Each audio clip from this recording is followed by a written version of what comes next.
નમસ્કાર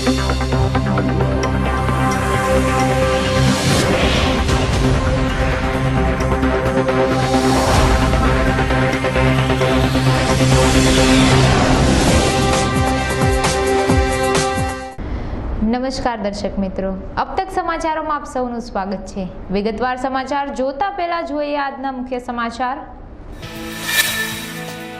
સૌરાષ્ટ્રના માર્કેટિંગ યાર્ડના ખેડૂતો હડતાલ પર ઉતર્યા। મગફળીની ખરીદીમાં ભાવાંતર યોજના લાગુ પાડવાની કરી માંગ। કચ્છથી કન્યાકુમારી સુધીના શિપિંગ કોરિડોર પ્રોજેક્ટનો માછીમારો દ્વારા વિરોધ। માછીમારોએ એકઠા થઈ જિલ્લા કલેક્ટરને આવેદનપત્ર પાઠવ્યું। રફાલ મામલે વિપક્ષ બાદ સુપ્રીમ હરકતમાં। રફાલ સોદાની વિગતો આપવા સરકારે નિર્ણયો ફૂટ્યો। નકલી માવો બનાવતી મીઠાઈ ફેક્ટરી પર એલસીબીના દરોડા। પામોલીન તેલ, દૂધની નકલી પાવડર સહિતનો માલ કબજે કર્યો। હવે જોઈએ સમાચાર વિગતવાર। મગફળીની ખરીદીમાં ભાવાંતર યોજના લાગુ કરવાની માંગ સાથે સૌરાષ્ટ્રભરના માર્કેટિંગ યાર્ડો અચોક્કસ મુદતની હડતાલ પર ઉતર્યા છે, જેના પગલે માલની આવક જાવક સંપૂર્ણપણે બંધ હતી। જ્યાં સુધી યોજનાની અમલવારી નહીં થાય ત્યાં સુધી સૌરાષ્ટ્રના 25 જેટલા માર્કેટિંગ યાર્ડો બંધ રહેશે અને માંગ નહીં સ્વીકારાય તો ગુજરાતભરના માર્કેટિંગ યાર્ડોને આ બંધમાં જોડી વધુ વિરોધ કરાશે, તેમ સૌરાષ્ટ્ર વેપારી એપીએમસી એસોસિએશને ચીમકી ઉચ્ચારી હતી। સૌરાષ્ટ્ર વેપારી એસોસિએશન દ્વારા 6 દિવસ પહેલાં સરકારને એક અલ્ટિમેટમ આપવામાં આવ્યું હતું કે જો આ યોજના ભાવાંતર યોજના સરકાર લાગુ ન કરે તો 1લી તારીખથી સૌરાષ્ટ્રના તમામ માર્કેટિંગ યાર્ડો અમે એકસાથે બંધ કરી દઈશું। જ્યારે આજે 1લી તારીખ હોવાથી સૌરાષ્ટ્રના 24 થી 25 યાર્ડ અત્યારે સદંતર બંધ છે। જ્યારે 2 કે 3 યાર્ડમાં મગફળી પડતર હોય અને દિવાળીનો તહેવાર આવતો હોય તો ખેડૂતો હેરાન ન થાય એના માટે મગફળીનું કામકાજ આજનો દિવસ પૂરતું ચાલુ રાખેલ છે। જ્યારે સરકાર આ યોજના લાવી નથી રહી એનું કોઈ કારણ સમજાતું નથી। કેન્દ્ર સરકારે આપેલી યોજના છે, ગુજરાત સરકારને લાગુ કરવી જોઈએ અને વધુમાં વધુ ખેડૂતોને લાભ મળે એના માટે આ યોજના ગુજરાતમાં દરેક ખેડૂતોને લાભ મળે એના માટે જરૂર છે। જ્યારે આવતા દિવસોમાં અત્યારે તો સૌરાષ્ટ્રના તમામ યાર્ડો બંધ છે, પણ જો સરકાર અમારી સાથે વાત ન કરે કે મિટિંગ ન કરે તો આવતા દિવસોમાં ગુજરાતના તમામ માર્કેટિંગ યાર્ડોને અમારી સાથે આવરી લેશું અને ગુજરાત વ્યાપી આંદોલન કરીશું અને સરકારને આ યોજના લાવવા માટે કોઈપણ ભોગે અમે મજબૂર કરીશું અને સરકાર અમારી સાથે મંત્રણા કરવા માગતી હોય તો અમે જવા તૈયાર છીએ। મિટિંગ કરવી જોઈએ અને આ યોજના વધુમાં વધુ લાભદાયી યોજના છે, દરેક ખેડૂતોને મળતો લાભ જો સરકાર સાથે રહી અને દરેક ખેડૂતોને લાભ આપવા માગતી હોય તો આ યોજના વહેલી તકે ગુજરાતમાં લાવવી જોઈએ। આગામી દિવસોમાં કેન્દ્ર સરકાર દ્વારા કચ્છથી લઈ કન્યાકુમારી સુધી શિપિંગ કોરિડોર નામનો પ્રોજેક્ટ શરૂ થવા જઈ રહ્યો છે, પરંતુ આ પ્રોજેક્ટથી માછીમારોમાં નારાજગી પ્રવર્તી છે। 2300 કિલોમીટર લાંબા દરિયામાં આ પ્રોજેક્ટની અમલવારીથી 4 કરોડ માછીમારો બેકાર બની જશે તેવો ભય પ્રસર્યો છે, જેથી શિપિંગ કોરિડોર પ્રોજેક્ટ અટકે તેવી માંગ ઉઠી છે અને આ મુદ્દાને લઈને વેરાવળ અને ગીર સોમનાથ જિલ્લામાં માછીમારોએ મોટી સંખ્યામાં ઉપસ્થિત થઈ જિલ્લા કલેક્ટરને આવેદનપત્ર પાઠવી રજૂઆત કરી હતી। દીપક મોહનભાઈ ડોડિયા, ખારવા સમાજ, માછીમાર સમાજ। આજે સરકાર શિપિંગ કોરિડોર પ્રોજેક્ટ લાવી રહી છે એ માછીમાર સમાજને ખતમ કરવાનો મોટો પ્રોજેક્ટ છે। હાલમાં સુત્રાપાડા બંદર અને વેરાવળ સિટીમાં જે ઇન્ડિયન રિયન અને જીએસએલ ફેક્ટરી એ અનુસંધાને માછીમાર ખતમ થઈ ગયું। જે કિનારો પર માછીમારનું જે ઉત્પાદન હતું એ કેમિકલના પાણીથી, ગંદા પાણીથી ખતમ થઈ ગયું છે। સુત્રાપાડા બંદરમાં જીએસએલ ફેક્ટરી છે એ અમારી નાની પિલાણીઓ 600 હોડીઓ ત્યાં ફિશિંગ કરતી હતી। આજે એ ફેક્ટરી આવ્યા પછી એનું ઉત્પાદન સાવ ખતમ થઈ ગયું છે। 600 હોડીઓમાંથી આજે 100 જ હોડી અમારી ફિશિંગ કરી છે। એટલે સરકારને વારંવાર રજૂઆત કરવા છતાં પણ કંઈ ધ્યાન દેતી નથી અને જો આ શિપિંગ કોરિડોર પ્રોજેક્ટ આવી ગયો તો અમારે માછીમાર સમાજનું સાવ ખતમ થઈ જશે। હાલ જે કંઈ સરકાર દ્વારા પોલિસી નક્કી કરવામાં આવી છે શિપિંગ કોરિડોરની, તે બાબતે અમે આજે કલેક્ટરશ્રીને આવેદનપત્ર આપવામાં આવે છે। ગુજરાતના તમામ જગ્યાએથી આ આવેદનપત્રમાં અત્યારે હાલ આપવામાં આવે છે। આખા ભારતમાં અત્યારે એ શરૂ થઈ ગયો છે વિરોધ। તો આ વિરોધની અંદરમાં તમામ માછીમારો જોડાયેલા છે અને ઉગ્ર વિરોધ કરવાનો છે ત્યાં સુધી કે જ્યાં સુધી આ શિપિંગ કોરિડોરનું બંધ ન થાય ત્યાં સુધી। સરકાર દ્વારા અનેક વખત અનેક ચીજ વસ્તુઓના સોદાઓ તથા રાષ્ટ્રીય સુરક્ષાને લઈ ઘણી માહિતીઓ રાષ્ટ્રીય હિત માટે ગુપ્ત રાખવામાં આવતી હોય છે. એવું જ રાફેલ વિમાન મુદ્દે બન્યું છે. ત્યારે રાફેલ મુદ્દે સુપ્રીમ કોર્ટ કેન્દ્રને આદેશ આપ્યો છે કે રાફેલ ફાઇટર જેટ અને તેના ફાયદાઓની બંધ અને સીલ કવરમાં વિગતો 10 દિવસમાં આપે તેમજ તેના કિંમત ખર્ચ અંગેની વિશેષ માહિતી આપે. રાફેલ મામલે સરકાર નિર્ણયો કરતા સુપ્રીમ હરકતમાં આવી છે અને રાફેલની સમગ્ર વિગતો કરવા હુકમ કર્યો છે. જે વિશે વધુ માહિતી આપવા જોડાઈ રહ્યા છે અમારા સંવાદદાતા મારુત ત્રિવેદી. જી મારુત, શું છે આ અંગેની વધુ વિગતો? જી ખુશી, વાત કરવામાં આવે તો સરકાર દ્વારા, કેન્દ્ર સરકાર દ્વારા ઘણી ખરી વસ્તુઓના સોદાઓ થતા હોય છે. વાત કરવામાં આવે તો રાફેલ વિમાનને લઈને તો રાફેલ વિમાનનો અત્યારે જે મુદ્દો જે છે તે ખૂબ જ ચર્ચામાં આવ્યો છે. સુપ્રીમ કોર્ટ દ્વારા સરકારને આદેશ પણ કરવામાં આવ્યો છે કે બંધ કવરમાં રાફેલ મુદ્દાને લઈને અનેક જે સોદાની રકમ કયા અંશે તેનું મહત્ત્વ છે, એનો સોદો, તે તમામ વિષયને લઈને એક બંધ કવરમાં એટલે સીલ કરીને સુપ્રીમ કોર્ટને તેની માહિતી પહોંચાડવામાં આવે. પરંતુ ક્યાંક ને ક્યાંક વાત એવી પણ સામે આવે છે કે અમુક વાતો જે છે તે ગુપ્ત રાખવામાં આવતી હોય છે રાષ્ટ્રીય હિત માટે. બોફર્સ કાંડમાં જે રીતે થયું હતું, ઘણી ખરી જે વિગતો છે તે સામે આવી ન હતી કારણ કે રાષ્ટ્રીય હિત તેમાં જળવાતું હતું. પર ત્યારે વાત કરવામાં આવે તો વિરોધ પક્ષ એટલે કોંગ્રેસના રાહુલ ગાંધી પણ રાફેલ મુદ્દાને લઈને ખૂબ જ ત્યાંના ચર્ચામાં જોર પકડ્યું છે અને મોદી સરકાર ઉપર તેઓ નિશાનો તાકી રહ્યા છે.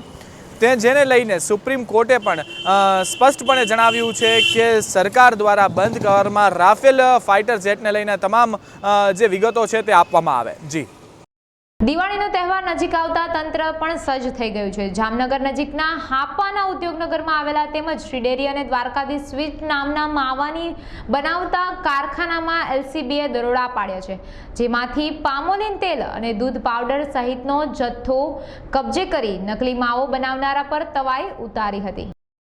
જામનગર એલસીબીને એવી માહિતી મળેલ કે હાપા જીઆઈડીસી 30 નંબરમાં ડેરી પ્રોડક્ટ તથા દ્વારકાધીશ સ્વીટ નામની ફેક્ટરીમાં પામોલીન તેલ, પામોલીન ઘી, દૂધનો પાવડર તેમજ અન્ય વસ્તુઓ મિશ્રણ કરી અને તેમાંથી ભેળસેળયુક્ત માવો બનાવવામાં આવે છે અને આ ભેળસેળયુક્ત માવામાંથી બરફી, થાબડી એ રીતની અલગ અલગ મીઠાઈઓ બનાવી અને બજારમાં વેચાણ અર્થે મોકલવાના છે.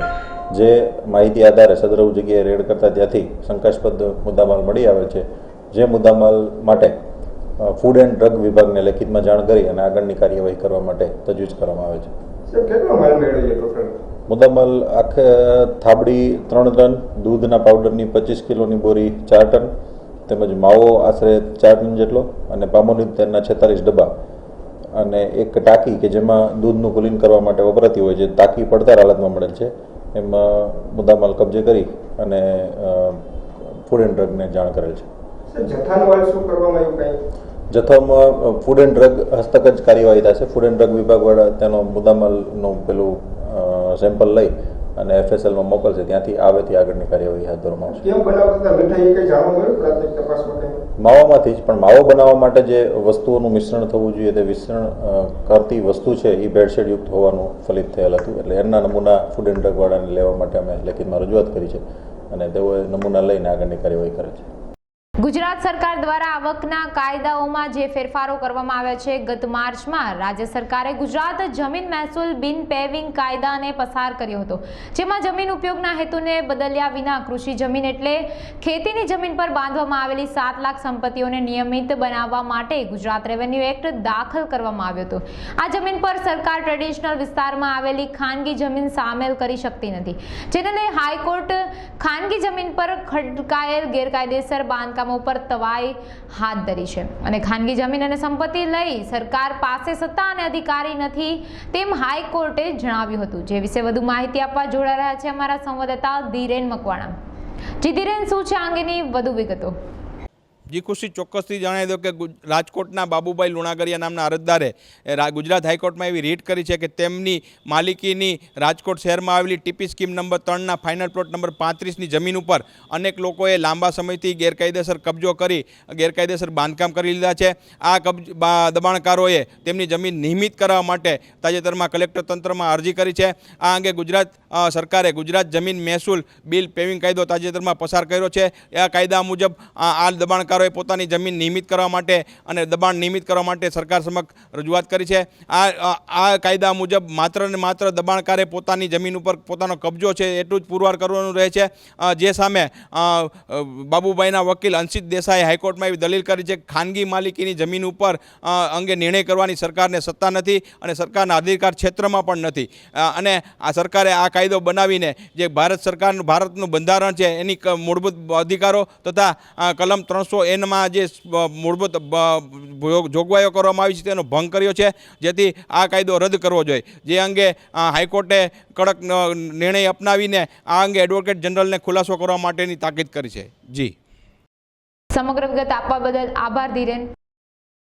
આજના સમયે નોન પરફોર્મિંગ એસેટ્સ એટલે કે એનપીએ વધતા બેંકોની સ્થિતિ ખૂબ જ ખરાબ બની છે, જેને નિયંત્રણમાં લાવવા દેના બેંક પ્રયાસો શરૂ કર્યા છે. દેના બેંકની એનપીએ આશરે 16,000 કરોડ જેટલી છે, જેને માર્ચ 2019 સુધીમાં 10,000 કરોડથી ઓછી કરવા માટે દેના બેંક મિશન દેના 999 નામની ઝુંબેશ શરૂ કરી છે. આ ઉપરાંત આ માટે દેના બેંકે તેના 92 શાખાઓ સાથે વાટાઘાટો કરી અને એનપીએ ઓછી કરવાનો લક્ષ્યાંક સાધ્યો છે. જે અંગે વિગતવાર માહિતી આપવા રાજકોટમાં એક પત્રકાર પરિષદનું આયોજન કરવામાં આવ્યું હતું. आने वाले टाइम में हमारा bank bank of Baroda Vijaya bank के साथ मिलकर एक अलग बैंक बनाएगा, जो उसका डिसीजन अभी होना है कि क्या नाम होगा, क्या लोगो होगा, उसका वो प्रोसेस में है. और जब तक ये होगा उससे पहले हमारे यहाँ जो एनपीएज हैं देना बैंक में 16,000 करोड़ के जो एनपीएज हैं उस पर एक हमने वॉर डिक्लेयर किया है, वॉर ऑन एनपीएज, और उसको हमने उसका नाम दिया है मिशन देना 9999. 16,000 से हम एनपीए को कम करके मार्च 19 तक 10,000 से नीचे ले जाना चाहते हैं. उसी सिलसिले में यहाँ मेरा आना हुआ है, जिसमें हम काफ़ी बोरोवर से भी मिले हैं. हमने अपनी टीम जो है जोनल मेजर की टीम है, गुरमीत जी हैं, और जो टीम है ब्रांच मेजर्स की जहाँ पे मेजर एनपीएज हैं उनसे भी डिस्कस किया है. कस्टमर्स के साथ भी डिस्कस किया है कि उसमें हम कैसे कर सकते हैं. और सरफेसी में आप जानते हैं प्रॉपर्टीज़ को पोजीशन में लेके हम ई ऑक्शन कर सकते हैं. तो 22 नवंबर को हमने 82 प्रॉपर्टीज़ ऑक्शन पे भी लगाई हुई हैं, और जिसमें कि ज़्यादा से ज़्यादा जो है ऑक्शन में करके हम पैसा जो है गवर्नमेंट का जो हमारा पैसा फंसा हुआ है एनपीएज में वो वसूल कर सकें. अभी वैल्यूएशंस हो रही हैं क्योंकि आप सबके तीनों के शेयर हैं, और उसमें छोटे छोटे जो शेयर होल्डर्स हैं तीनों गवर्नमेंट ओन्ड है, मेजॉरिटी गवर्नमेंट के पास है, लेकिन जो छोटे शेयर होल्डर है उनको कोई नुकसान ना हो इसलिए तीनों अपनी अपनी अलग अलग वैल्यूएशन करवा रहे हैं. उसके बेस पे स्वैप रेशो डिसाइड होगी शेयर्स की. जिस दिन स्वैप रेशो डिसाइड होगी स्कीम बनेगी अमलगमेशन की, जो हमें उम्मीद है कि दिसंबर में पार्लियामेंट में प्लेस हो जाएगी. और उसके बाद हो सकता है कि जो आईटी और ये सारी जो इन्फोसिस और टीमें लगी हैं वो बताएंगी कि कितने दिन में हम इसको कर सकते हैं. लेकिन जो अभी हालात लग रहे हैं ऐसा लगता है कि 1 अप्रैल से पहले तो नहीं होगा. जो अमलगमेशन है 1 अप्रैल से पहले नहीं होगा. अब 1 अप्रैल होगा, 1 जुलाई होगा, वो कहना अभी मुश्किल है. સમાચારમાં સમય થયો છે નાનકડા વિરામનો. વિરામ બાદ ફરી મળીશું.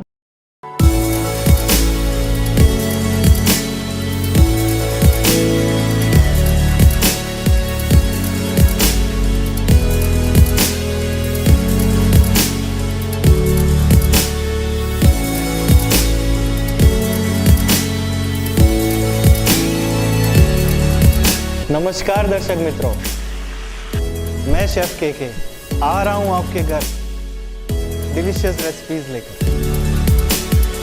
मास्टर शेफ केके प्रेजेंट अब तक डिलीशियस रस थाल ओनली ऑन अब तक चैनल पर, तो देखना ना भूलें.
સૌરાષ્ટ્રની અગ્રીમ કક્ષાની મલ્ટી સુપર સ્પેશિયાલિટી હોસ્પિટલ એટલે Seles hospital. Multi super speciality સાથે તમામ આધુનિક સુવિધાઓથી સુસજ્જ 60 બેડોની હોસ્પિટલ અને એ પણ વ્યાજબી ભાવ સાથે, જે દરેક વર્ગને પોસાય. દરેક રોગના નિષ્ણાતોની ટીમ 24 કલાક ઇમરજન્સી સારવાર સાથે. હોસ્પિટલમાં ન્યુરો અને સ્પાઇન સર્જરી, જનરલ અને લેપ્રોસ્કોપી સર્જરી, સ્ત્રીરોગ સારવાર અને સર્જરી, ગંભીરથી અતિ ગંભીર રોગોનું નિદાન તથા ઉત્કૃષ્ટ સારવાર સાથે સ્વાઇન ફ્લૂ, ન્યુમોનિયા, ઝેરી કમળો, સર્પદંશ, ઝેરી અસરોની સારવાર તથા દરેક પ્રકારના અકસ્માતોની ઇમરજન્સી સારવાર કરવામાં આવે છે. ટ્રોમા કેર અને ક્રિટિકલ કેર જેવી સુવિધાઓથી પણ સુસજ્જ એટલે સેલસ મલ્ટી સ્પેશિયાલિટી હોસ્પિટલ. અમારું સરનામું નોંધી લેશો. Seles multi super speciality hospital, રયા રોડ, રયા ગામ તરફ જતા ટ્રિનિટી ટાવરની બાજુમાં, 150 ફૂટ રિંગ રોડ, રાજકોટ. અમારો ફોન નંબર છે 0281258710 અથવા 0281858710 અને અમારો ઇમરજન્સી નંબર છે 9696796964. વિરામ બાદ આપ સૌનું સ્વાગત છે. હવે જોઈએ આગળના સમાચાર. લોખંડી પુરુષનું બિરુદ મેળવનારા સરદાર વલ્લભભાઈ પટેલની 143મી જન્મ જયંતિની સૌરાષ્ટ્ર, ગુજરાત સહિત સમગ્ર દેશમાં ભવ્ય રીતે ઉજવણી થઈ હતી. ઠેર ઠેર એકતાના સંદેશો આપતા કાર્યક્રમો ઉજવાયા હતા. તેમજ રાજકીય અને સામાજિક આગેવાનો સહિત સામાન્ય લોકોએ સરદાર પટેલને શ્રદ્ધાંજલિ પાઠવી એકતા જાળવવાના સંકલ્પો લીધા હતા. સરદાર પટેલ સાહેબની 143મી જન્મ જયંતિ નિમિત્તે કેવડિયા ખાતે વિશ્વની સૌથી ઊંચી પ્રતિમાનું વડાપ્રધાન નરેન્દ્ર મોદી દ્વારા લોકાર્પણ કરવામાં આવ્યું હતું. જેના ભાગરૂપે રાજકોટમાં પણ એકતા અને અખંડિતતાના ભાગરૂપે રાજકોટ મહાનગરપાલિકા, રાજકોટ વહીવટી તંત્ર અને રાજકોટ પોલીસ તંત્ર સંયુક્ત ઉપક્રમે રન ફોર યુનિટીનું આયોજન કરવામાં આવ્યું હતું. જેમાં શહેરના સ્થાનિક અગ્રણીઓ, આગેવાનો, મહાનુભાવો સાથે બહોળી સંખ્યામાં લોકો ઉપસ્થિત રહ્યા હતા. જે રન ફોર યુનિટીનું આયોજન કરેલું છે આરએમસી દ્વારા અને પોલીસ દ્વારા, એમાં અમે લોકો પણ ભાગ લીધો હતો અત્યારે અને બહુ મજા આવી. અને આવું રાજકોટ વારંવાર આયોજન કરે એવું અમે આરએમસી અને પોલીસને રિક્વેસ્ટ કરી છે.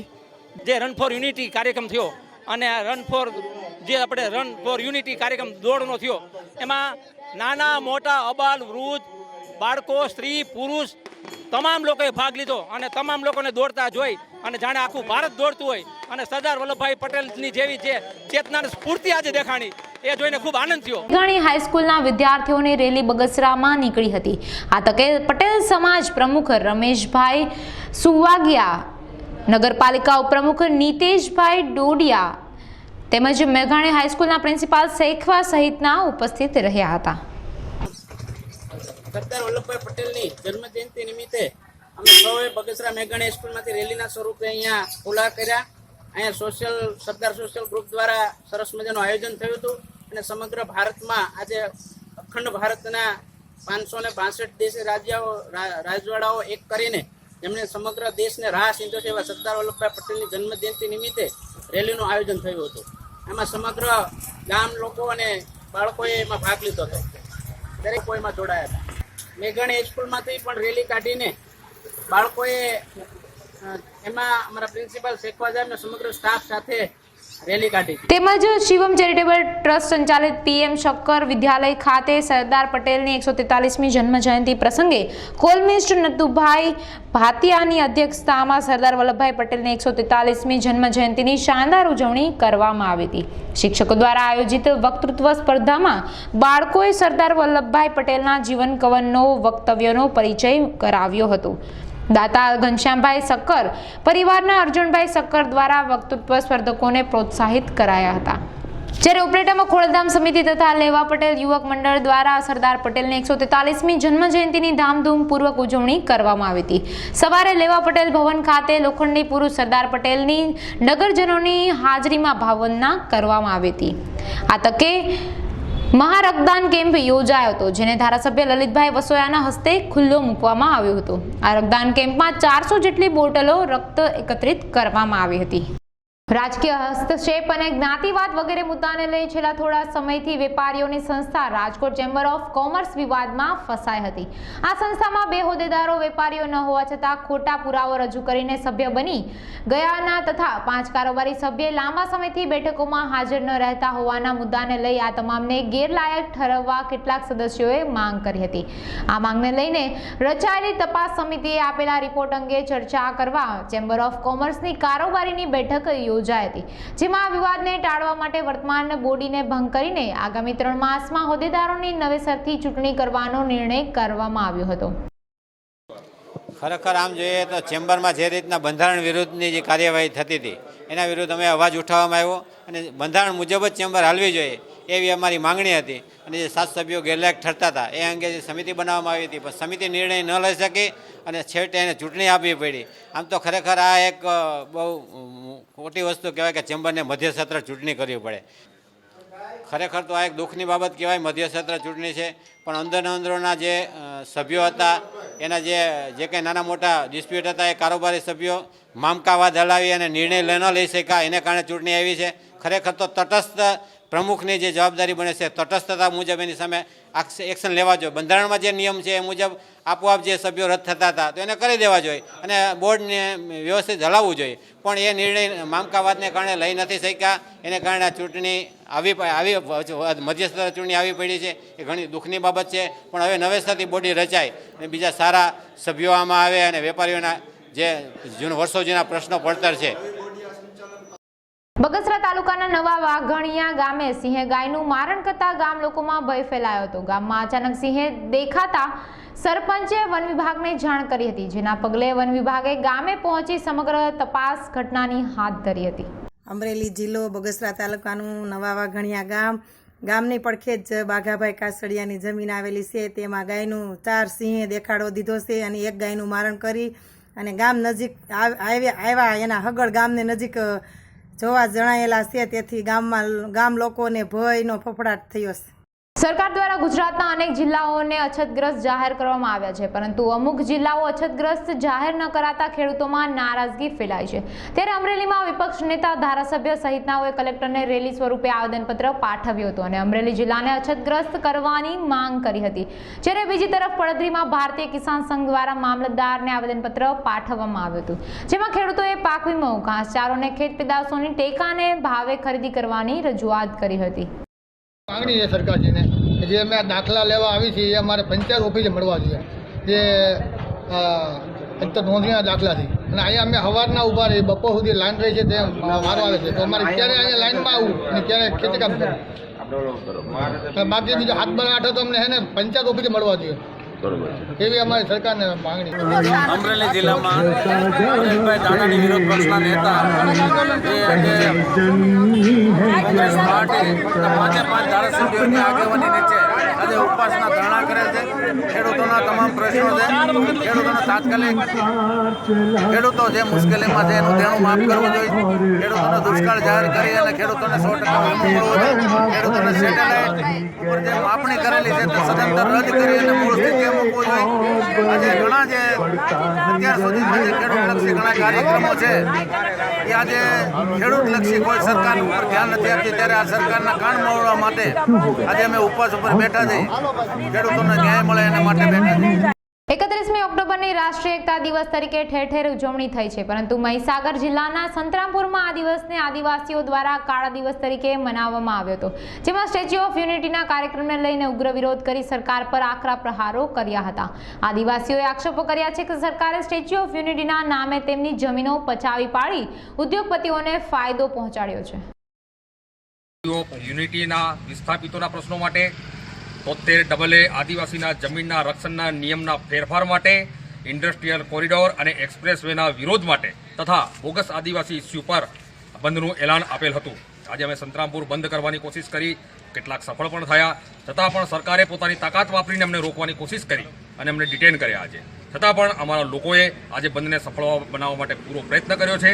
આજે અંબાજીથી ઉમરગામ સુધી એક આદિવાસી રસ્તા પર છે અને એક આદિવાસી આ બંધને સમર્થન આપી રહ્યો છે. આદિવાસીઓ માટે બ્લેક ડે છે, એમાં કોઈ શંકા નથી, કેમ કે આજે હજારો આદિવાસીઓના વિસ્થાપિતોની લડત ચાલી રહી છે. અને આજે સરકાર પોતાના બહેરા કાન પર કંઈ સાંભળવા માટે તૈયાર નથી. અમારા માટે આજનો દિવસ બ્લેક ડે છે. સ્ટેચ્યુ ઓફ યુનિટીનો વિરોધ છે કે સરદાર પટેલનો વિરોધ છે? સરદાર પટેલ સ્ટેચ્યુ ઓફ યુનિટીનો અમારો વિરોધ છે જ. સ્ટેચ્યુ ઓફ યુનિટીના નામ હેઠળ જે વિવિધ યોજનાઓમાં અમારી જમીન સંપાદન કરવામાં આવી છે એનો અમને વિરોધ છે. એમાં આદિવાસીઓના હિતોને નુકસાન થયેલું છે. બિલકુલ પૂરેપૂરું આદિવાસીઓના હિતોને નુકસાન છે. આદિવાસીઓના હિતોને નુકસાન જે સરકારે પહોંચાડ્યું છે એ વિશે આવનારા દિવસમાં કોઈ તમારા પ્રોગ્રામો કે કોઈ સરકાર આવનારા દિવસોની અંદર અમારા સતત કાર્યક્રમ ચાલુ રહેશે. આદિવાસીઓને પૂરેપૂરા હક અધિકાર નહીં મળે ત્યાં સુધી અમારું આંદોલન ચાલુ રહેશે. સમાચારમાં સમય થયો છે નાનકડા વિરામનો. વિરામ બાદ ફરી મળીશું.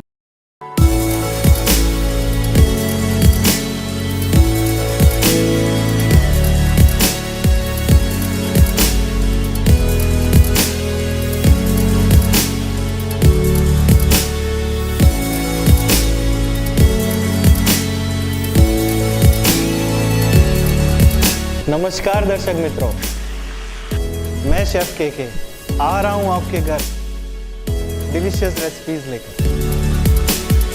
मास्टर शेफ केके प्रेजेंट अब तक डिलीशियस रस थाल ओनली ऑन अब तक चैनल पर, तो देखना ना भूलें।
સૌરાષ્ટ્રની અગ્રીમ કક્ષાની મલ્ટી સુપર સ્પેશિયાલિટી હોસ્પિટલ એટલે સેલેસ હોસ્પિટલ.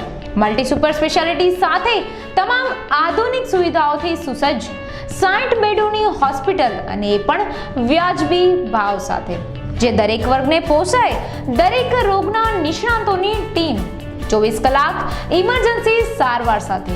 હોસ્પિટલમાં ન્યુરો અને સ્પાઇન સર્જરી, જનરલ અને લેપ્રોસ્કોપી સર્જરી, સ્ત્રીરોગ સારવાર અને સર્જરી, ગંભીરથી અતિ ગંભીર રોગોનું નિદાન તથા ઉત્કૃષ્ટ સારવાર સાથે સ્વાઇન ફ્લૂ, ન્યુમોનિયા, ઝેરી કમળું, સર્પદંશ, ઝેરી અસરોની સારવાર તથા દરેક પ્રકારના અકસ્માતોની ઇમરજન્સી સારવાર કરવામાં આવે છે. ટ્રોમા કેર અને ક્રિટિકલ કેર જેવી સુવિધાઓથી પણ સુસજ્જ એટલે સેલસ મલ્ટી સ્પેશિયાલિટી હોસ્પિટલ. અમારું સરનામું નોંધી લઈશું. Seles multi super speciality hospital, રયા રોડ, રયા ગામ તરફ જતા ટ્રિનિટી ટાવરની બાજુમાં, 150 ફૂટ રિંગ રોડ, રાજકોટ. અમારો ફોન નંબર છે 0281258710 અથવા 0281858710 અને અમારો ઇમરજન્સી નંબર છે 9696796964. વિરામ બાદ આપ સૌનું સ્વાગત છે. હવે જોઈએ આગળના સમાચાર. કોઈ પણ કોઈપણ દેશનો વિકાસ અને વૃદ્ધિ તેના અર્થતંત્રની સ્થિતિ પર નિર્ભર હોય છે, ત્યારે ભારતીય અર્થતંત્રને ઝડપી વિકાસની ગતિ પકડી છે તેમાં ઇઝ ઓફ ડુઇંગ બિઝનેસનો સૌથી મહત્વનો ફાળો રહેલો છે, જે રોકાણકારોને માટે સૌથી હકારાત્મક અને આકર્ષક પરિબળ બન્યું છે. તાજેતરમાં જ વિશ્વ બેંક દ્વારા જાહેર કરાયેલા ઇઝ ઓફ ડુઇંગ બિઝનેસ રેન્કિંગમાં ભારતે સતત બીજા વર્ષે મોટી છલાંગ મારી 77મા ક્રમે પહોંચ્યું છે. ભારતની આ પ્રકારની ગતિશીલતાને જોઈ વિશ્વ બેંકે તેને અહેવાલમાં જણાવ્યું છે કે વર્ષ 2019માં ભારતમાં ધંધા માટે બહુ ઉજળા સંજોગો ઉદ્ભવિત થશે, જે વિશ્વભરના રોકાણકારોને પોતાની તરફ આકર્ષશે. રાજકોટ જિલ્લાના ગોંડલ ખાતે યુથ એજ કલ્યાણ ગ્રુપ દ્વારા સભા યોજવામાં આવી હતી, જેમાં 700 જેટલા લોકોએ અંગદાનનો સંકલ્પ કર્યો હતો. રાજકોટ ગ્રામ્ય પોલીસ અધિક્ષક બલરામ મીણાએ પણ અંગદાનનો સંકલ્પ કર્યો છે, જે વિશે તેઓએ જણાવ્યું હતું કે અંગદાન કરવાથી અનેક લોકોનો જીવ બચે છે. મેં પણ એમના સંકલ્પ લીધા છે અને ખરેખર અંગદાન જે છે ખરી મહાદાન કહેવાય છે. એનું કારણ છે કે એક માણસના અંગદાનના સંકલ્પથી 8 લોકોની જિંદગી બચી શકે છે અને એના હેતુસર જ મેં એટલું સંકલ્પ લીધું છે. ને હું બધા લોકોને એવું આહવાન કરું છું કે એ લોકો આગળ આવે. આપણા દેશની અંદર બહુ અછત છે, અંગદાન બાબતમાં જાગૃતતા બહુ ઓછી છે અને એમાં કોઈ પણ પ્રકારની સંકોચ વગર આમાં આગળ આવી અને સહકાર આપવો જોઈએ. આરોગ્ય ક્ષેત્રે સર્વશ્રેષ્ઠ કામગીરી કરનાર હોસ્પિટલોને કૃષિ મંત્રી પરસોત્તમ રૂપાલાના હસ્તે એવોર્ડ આપી સન્માનિત કરવામાં આવી રહી છે.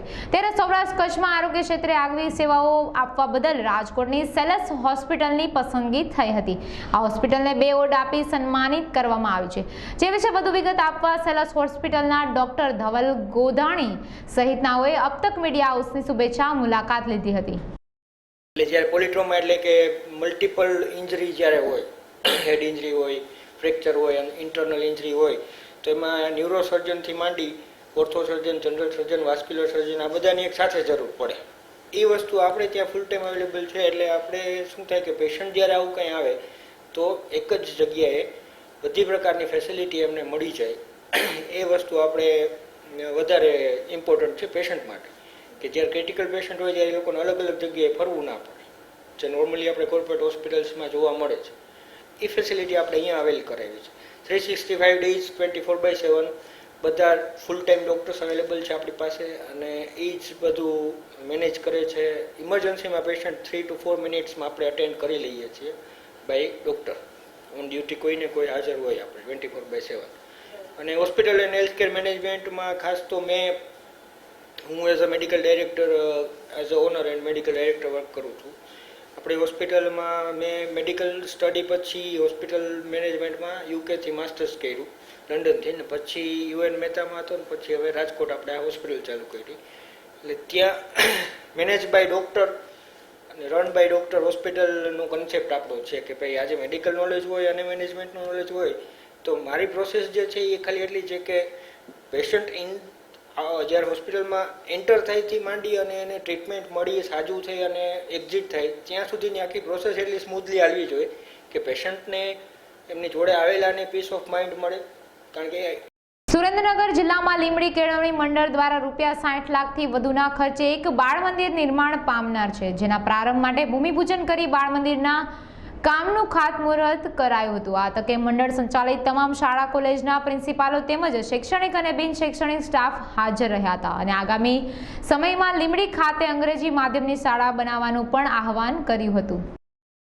તહેવારોને ધ્યાનમાં રાખી રેલવેએ મુસાફરોને મોટી રાહત આપી છે. રેલવેએ તેની ફ્લેક્સી ફેર સ્કીમમાં ફેરફાર કરવાનો નિર્ણય કર્યો છે. રેલવે મંત્રાલયે યાત્રીઓને રાહત આપતા આ વર્ષે 50%થી ઓછી બુકિંગવાળી 15 પ્રીમિયમ ટ્રેન પરથી ફ્લેક્સી સ્કીમને હટાવી લીધી છે, જ્યારે ફેબ્રુઆરી, માર્ચ અને ઓગસ્ટમાં ટિકિટ બુકિંગ 50% થી 75% સુધી ઘટી જાય છે.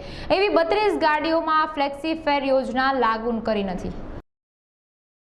સેલવાસમાં કૃષ્ણા કેન્સર એન્ડ એસોસિએશન દ્વારા ઇન્સ્ટિટ્યૂટ ઓફ હોટેલ મેનેજમેન્ટ કરાડમાં વિદ્યાર્થીઓ માટેનો વ્યસન મુક્તિ સેમિનાર યોજવામાં આવ્યો હતો. આ સેમિનારના સાયકોલોજિસ્ટ લાવણિયા પટેલ દ્વારા વિદ્યાર્થીઓને વ્યસનથી દૂર રહેવાનું જણાવાયું હતું. આ તકે સેમિનારનું ઉદ્ઘાટન પ્રિન્સિપાલ સલોની રાય દ્વારા કરવામાં આવ્યું હતું.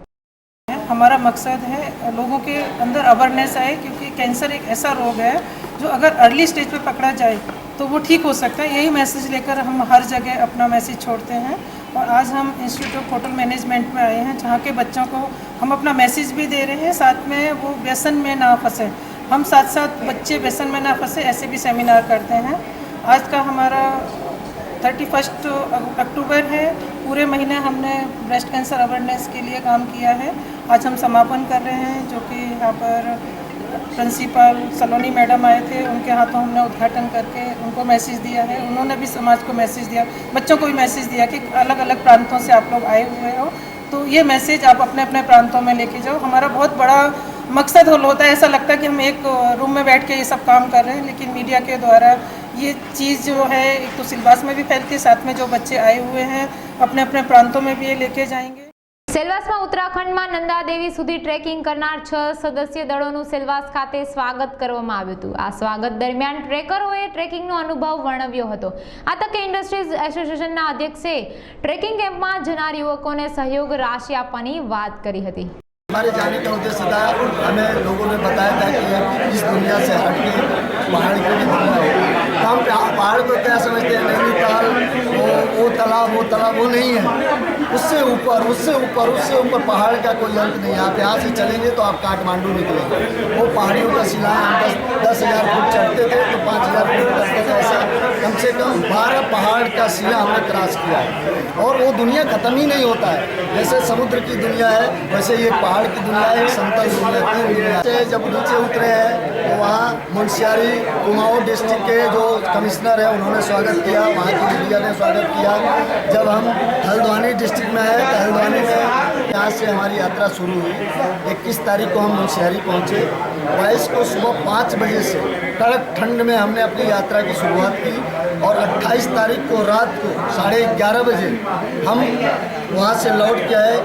इंडस्ट्री एसोसिएशन के साथ साथ पूरे दादरा नगर हवेली के लिए एक गर्व का विषय है जो दादरा नगर हवेली में आज पहली बार हुआ है। इससे हमारे आने वाले युवाओं को भी एक प्रेरणा मिलेगी और हम इस चीज़ को आगे बढ़ावा देने के लिए हमारी एसोसिएशन और इंडस्ट्री हमेशा अपने दोस्तों के और अपने लोगों के साथ रहेगी। और जैसे अभी इन लोगों ने शुरुआत की है, हम फ्यूचर में इसको और बढ़ाएंगे और दादरा नगर हवेली से जो युवा लोग जाना चाहेंगे हम उनको प्रमोट करेंगे और उनको इंडस्ट्री की तरफ से स्पॉन्सर भी करेंगे।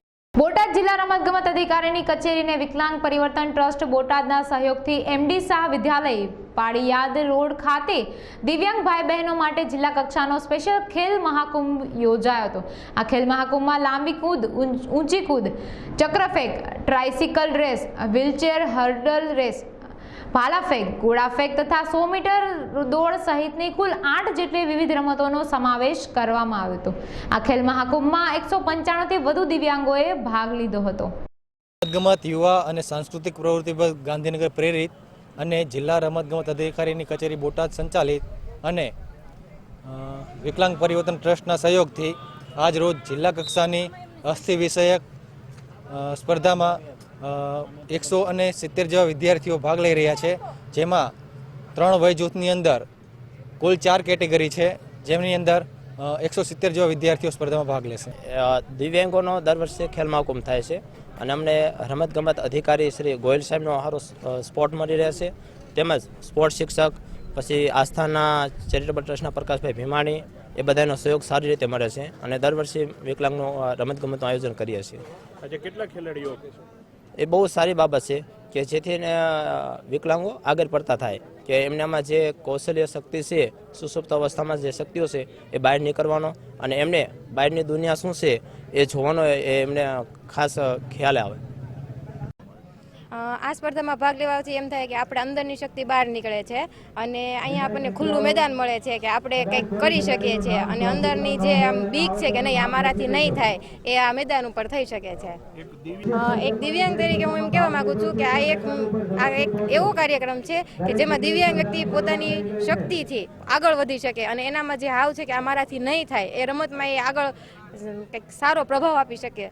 પાટીદાર અનામત આંદોલનના પ્રણેતા હાર્દિક પટેલ દ્વારા ખેડૂત સત્યાગ્રહ કાર્યક્રમનું આયોજન કરવામાં આવ્યું હતું। વંથલીના મેગા માર્કેટ ખાતે યોજાયેલા આ કાર્યક્રમમાં ભાજપના અસંતુષ્ટ સાંસદ શત્રુઘ્ન સિન્હાએ હાજરી આપીને મોદી સરકાર પર આકરા પ્રહારો કર્યા હતા। વંથલીની પરત ફરી રહેલા શત્રુઘ્ન સિન્હાએ રાજકોટ ખાતે પત્રકાર પરિષદને સંબોધન કરીને મોદી સરકાર સામે વિવિધ મુદ્દે પોતાના મતભેદો અંગેની વિગતો આપી હતી। मुझे लगता है कि जो काम राष्ट्र हित में हो रहा है या देश हित में होना चाहिए तो मैं खुलकर सामने आ जाता हूँ। एक तो मेरी फितरत है सफ़ेद को सफ़ेद कहने की और काले को काला कहने की। मेरी एक आदत है जो सिद्धांतों पे टिकी हुई है, जो सच्चाई पे टिकी हुई है।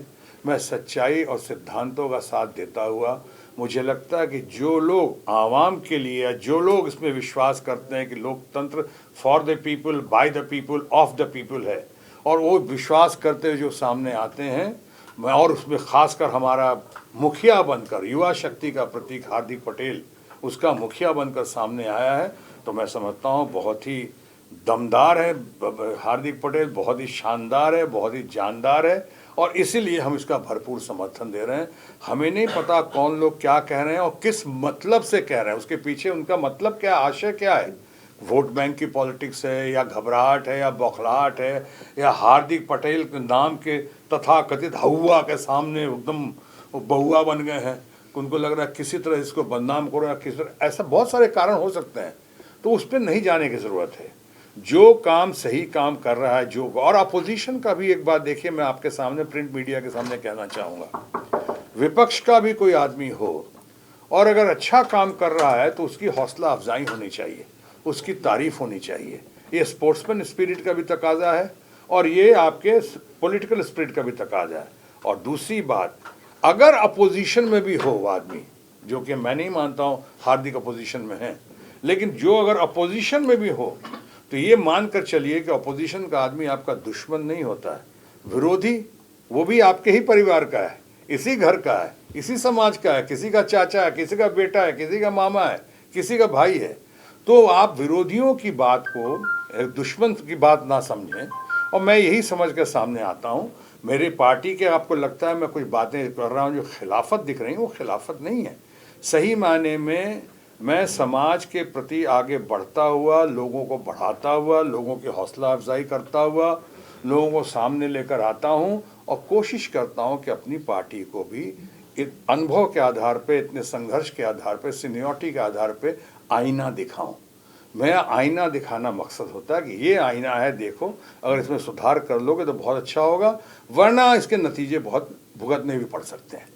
ઓખાના ગાંધીનગર વિસ્તારમાં આંગણવાડી ગુણવત્તા સુધારણા કાર્યક્રમ અંતર્ગત આંગણવાડી નંબર 74 માં બાળકો માટે વાર્ષિક રમતગમત દિવસનું આયોજન કરવામાં આવ્યું હતું, જેમાં 1 થી 5 વર્ષના નાના ભૂલકાઓ જોડાયા હતા અને વિવિધ સ્પર્ધાઓમાં ભાગ લઈ આનંદ માણ્યો હતો। આ તકે સહદેવસિંહ પબુભા માણેક તથા વેપારી અગ્રણી મનસુખભાઈ બારાઈ ઉપરાંત સ્થાનિકો હાજર રહ્યા હતા। દ્વારકા તાલુકાના ઓખા ગામના તરીકે ફરજ બજાવું છું। મારા અંડરમાં 23 કેન્દ્રો આવે છે, જેમાં ઓખા ગામની અંદર 14 કેન્દ્રો આંગણવાડીની શરૂઆત 2 ઓક્ટોબર 1975 વડોદરા જિલ્લાના તેજકોટ ગામથી થયેલી છે। 6 સેવાઓમાંથી એક સેવા પૂર્વ પ્રાથમિક પ્રવૃત્તિ છે, જેમાં અમારી આંગણવાડી બહેનો તો જુદી જુદી પ્રવૃત્તિઓ કરાવે છે, પણ આગા ખાન ટ્રસ્ટ દ્વારા આ પ્રવૃત્તિમાં થોડોક અમને વધારે સપોર્ટ મળી રહ્યો છે અને આ પ્રવૃત્તિમાં 3 થી 6 વર્ષની ઉંમરના બાળકોનો સમાવેશ ખાસ કરવામાં આવે છે। આ ઉંમર એવી છે કે જેમાં માણસના જીવનનો 89% માઇન્ડનો વિકાસ થાય છે અને આ વિકાસ માટેની આ પ્રવૃત્તિઓ જરૂરી છે, જે અમારી આંગણવાડી બહેનો જુદી જુદી પ્રવૃત્તિઓ કરાવે છે। એમાં આગા ખાન ટ્રસ્ટ દ્વારા અમને સપોર્ટ મળ્યો છે, જેના બદલ હું ખૂબ ખૂબ આભાર માનું છું। દ્વારકા લોહાણા સમાજના આગેવાનો દ્વારા જલારામ જયંતિની જાહેર રજા રાખવા માટે રેલી કાઢીને દ્વારકા પ્રાંત અધિકારીને આવેદનપત્ર પાઠવ્યું હતું। આ રેલીમાં મોટી સંખ્યામાં સમાજના આગેવાનો જોડાયા હતા।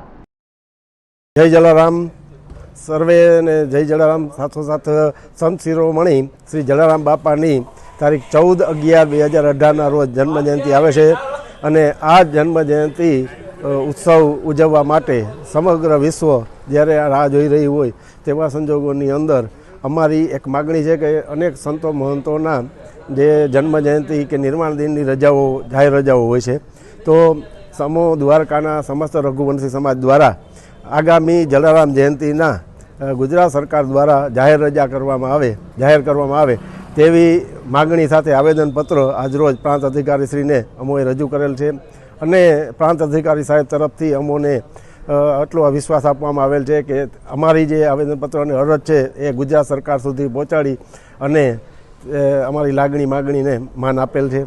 આ પ્રસંગે તારીખ 14/11ના જાહેર રજા થાય અને ભક્તજનો એ રજાનો લાભ લે અને ભક્તિ માર્ગે આગળ વધે એવી સર્વેને શુભકામના. જય જલારામ. સમાચારના અંતમાં ફરી એક નજર કરીએ આજના મુખ્ય સમાચારો પર. સૌરાષ્ટ્રના માર્કેટિંગ યાર્ડના ખેડૂતો હડતાલ પર ઉતર્યા. મગફળીની ખરીદીમાં ભાવાંતર યોજના લાગુ પાડવાની કરી માંગ. કચ્છથી કન્યાકુમારી સુધીના શિપિંગ કોરિડોર પ્રોજેક્ટનો માછીમારો દ્વારા વિરોધ. માછીમારોએ એકઠા થઈ જિલ્લા કલેક્ટરને આવેદનપત્ર પાઠવ્યું. રફાલ મામલે વિપક્ષ બાદ સુપ્રીમ હરકતમાં. રફાલ સોદાની વિગતો આપવા સરકારે નિર્ણયો ફૂટ્યો. નકલી માવો બનાવતી મીઠાઈ ફેક્ટરી પર એલસીબીના દરોડા. પામોલીન તેલ, દૂધની નકલી પાવડર સહિતનો માલ કબજે કર્યો. તો આ હતા આજના સમાચાર. વધુ સમાચાર માટે જોતા રહો અબ તક. નમસ્કાર.